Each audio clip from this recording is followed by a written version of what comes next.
Karibu mtazamaji wa Gift Online TV kufuatilia vile ambavyo viko mbele yako kila siku itopo leo katika kukuhabarisha kijamii, kiburudani, lakini pia kimichezo. Rais wa heshima wa Simba Mohamed Mo Dewji ameeleza imani yake kubwa kuelekea msimu mpya wa ligi 26-27, akibainisha kuwa usajili wa wachezaji wapya uliofanywa utaongeza ushindani mkubwa na kuipa timu hiyo nguvu ya kutimiza malengo yake. Kauli hiyo ya hamasa imekuja wakati Msimbazi ikiendelea na maandalizi makali ya msimu mpya chini ya kocha mkuu Steve Barker.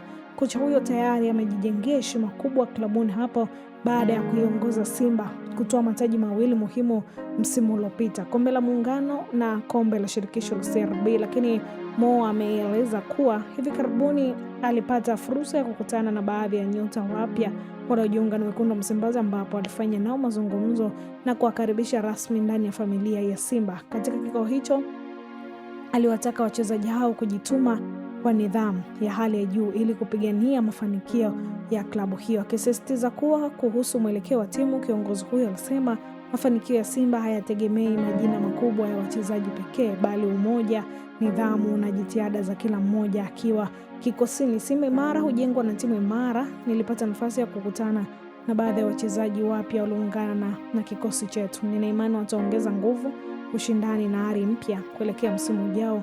Kwa umoja, nidhamu na kazi kubwa, tutafikia malengo makubwa tuliyojiwekea na kuendelea kujenga Simba tunayoitamani. Haya ni maneno ya kwake tajiri huyo. Lakini ujumbe huo wa Mo umeamsha matumaini makubwa ya mashabiki wa Simba wanaosubiri kwa hamu kuona matunda ya usajili na maboresho yaliyofanyika. Benchi la ufundi la Simba nalo linaendelea kutumia maandalizi ya sasa kutengeneza kikosi cha ushindani kitakachopeperusha vema bendera ya klabu hiyo katika mashindano ya ndani na kimataifa kwa msimu wa 26 pamoja na 27. Na hii ni Gift Online TV.